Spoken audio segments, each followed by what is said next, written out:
7월 28일 월요일. 두 평론가의 상반된 평가. 장래가 촉망되는 화가가 유명한 평론가를 찾아가 그림을 평가해달라고 말했습니다. 제 습작입니다. 미흡한 부분이 있다면 그림에 펜으로 표시를 해주십시오. 평론가는 그림에 가차없이 체크 표시를 하며 왜 그림이 좋지 않은지를 설명했습니다. 화가는 평론가의 전문적인 조언을 듣고 싶었습니다. 체크 표시가 잔뜩 되어 있는 그림을 들고 집으로 온 화가는 내심 기분이 좋지 않았습니다. 아무래도 단점을 고치는 것보다는 장점을 개발하는 게 낫겠어.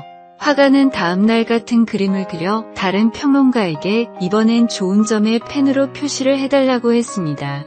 다른 관점에서 보면 어떨지 궁금했습니다. 설명을 듣던 화가는 깜짝 놀랄 수밖에 없었는데 전날 평론가가 단점으로 지적한 부분을 모두 장점으로 표시했기 때문입니다. 똑같은 그림이 하루 만에 완전히 다른 평가를 받은 것입니다. 집으로 돌아온 화가는 모두를 만족시킬 그림은 그릴 수 없다는 사실을 깨닫고 자신이 그리고 싶은 본질에 집중하며 훗날 개성 있는 화풍으로 크게 인정받는 화가가 됐습니다. 그는 사람의 평가에 휘둘리지 않고 자신만의 길을 걸어갔습니다. 사람의 생각과 판단을 두려워하는 사람은 아무것도 할 수 없습니다. 사람들의 의견은 제각각이고 모든 사람을 만족시키는 것은 불가능합니다. 하나님만이 우리의 참된 가치를 아시고 올바른 방향을 제시해 주십니다. 오늘의 말씀, 사람을 두려워하면 올무에 걸리게 되거니와 여호와를 의지하는 자는 안전하리라. 오늘의 만나, 사람이 아닌 주 하나님만 두려워하고 하나님만 기쁘시게 하는 일에 신경을 써봅시다.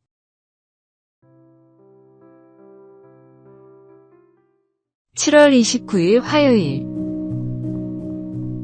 재정관리가 가져온 변화. 정부에서 연구의 일환으로 무료로 재정관리를 받을 지원자를 모집했습니다.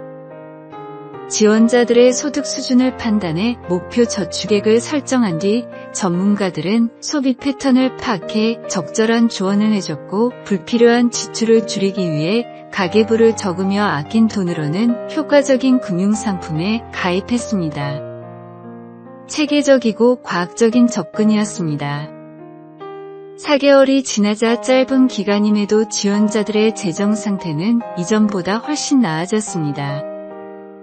그런데 재정 상태뿐 아니라 건강 상태도 눈에 띌 정도로 나아지는 현상이 발생했습니다. 재정 관리를 받은 사람들은 술과 담배를 더 적게 소비했는데 흡연자의 경우 흡연량이 50%나 줄었습니다.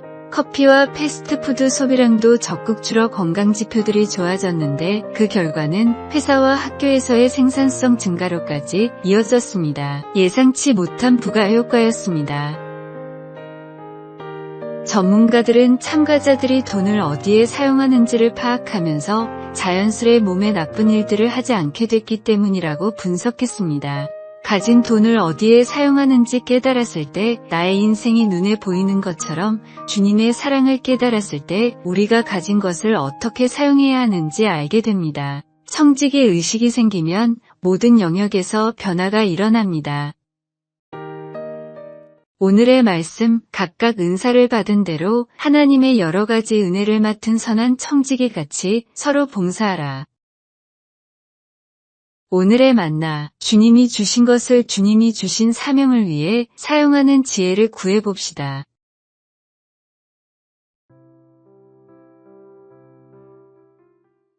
(7월 30일) 수요일. 베토벤의 하루 일과 한 음악가의 하루 일과표입니다. 오전 6시 직접 준비한 커피를 마심. 오전 6시 30분 작곡. 오후 2시 30분 점심 식사. 오후 3시 30분 악보와 연필을 챙겨서 산책. 오후 5시 30분 간단한 식사와 독서, 휴식. 오후 10시 수면. 매우 규칙적이고 단조로워 보이는 일상입니다. 무언가 특이한 점을 발견하셨습니까? 규칙적인 생활의 이 음악가는 위대한 작품을 완성했을까요? 위 일과는 모든 역사상 가장 위대한 음악가 중 한 명인 악성 베토벤의 일과입니다. 베토벤은 별다른 일이 없으면 언제나 위의 일과에 따라 하루를 살았습니다. 그에게는 작곡이 단순한 취미가 아니라 매일 해야 하는 일상이었습니다. 베토벤을 위대한 음악가로 만들고 장애도 극복하게 만든 것은 하루 8시간의 꾸준한 작곡과 충분한 휴식이었습니다. 특별한 영감이나 천재성보다도 매일 반복되는 성실함이 그를 위대하게 만들었습니다. 좋은 습관은 위대한 성과를 이룹니다. 나의 삶에서 가장 중요한 것은 무엇이며 그 일을 위해 어떤 노력을 쌓고 있습니까? 우리의 신앙생활도 마찬가지입니다. 특별한 체험이나 은사보다도 매일의 작은 순종과 성실함이 우리를 성숙한 신앙인으로 만들어갑니다.